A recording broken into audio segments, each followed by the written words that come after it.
1947 চনৰ আজি দিনটোতেই ভাৰতবৰ্ষই লাভ কৰিছিল বহু আকাংক্ষিত স্বাধীনতা। কিন্তু এই স্বাধীনতা আমাক কোনোবাই উপহাৰ দিয়া নাছিল। ইয়াৰ আঁৰত আছিল অসংখ্য দেশপ্ৰেমীৰ ত্যাগ, কাৰাবাস, অত্যাচাৰ আৰু আত্মবলিদান। কোনোবাই নিজৰ যৌৱন হেৰুৱালে, কোনোবাই নিজৰ পৰিয়াল হেৰুৱালে আৰু কোনোবাই দেশৰ বাবে নিজৰ জীৱনটোকে উৎসৰ্গ কৰিলে। আমি আজি স্বাধীন দেশৰ নাগৰিক হিচাপে মুকলিকৈ উশাহ ল'ব পাৰিছোঁ। কিন্তু কেতিয়াবা আমি নিজকে প্ৰশ্ন কৰোঁনে, এই স্বাধীনতাৰ মূল্য আমি সঁচাকৈয়ে বুজিছোঁনে? স্বাধীনতা মানে কেৱল নিজৰ ইচ্ছামতে জীৱন যাপন কৰা নহয়। স্বাধীনতাৰ সৈতে আছে দায়িত্ব, দেশৰ প্ৰতি দায়িত্ব, সমাজৰ প্ৰতি দায়িত্ব আৰু নিজৰ ভৱিষ্যতৰ প্ৰতি দায়িত্ব।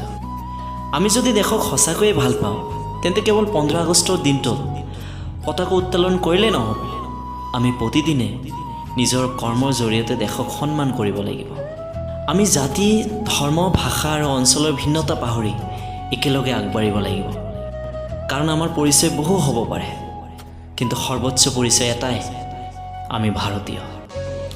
এখন এনে ভাৰত গঢ়াৰ সংকল্প লওক, য'ত মানুহে মানুহক ঘৃণা নকৰে, য'ত শিশুৱে শিক্ষাৰ অধিকাৰ লাভ কৰে, য'ত নাৰী সুৰক্ষিত, য'ত যুৱ সমাজে সুযোগ লাভ কৰে আৰু য'ত সকলো ধৰ্ম আৰু ভাষাৰ মানুহে শান্তিৰে একেলগে বাস কৰে।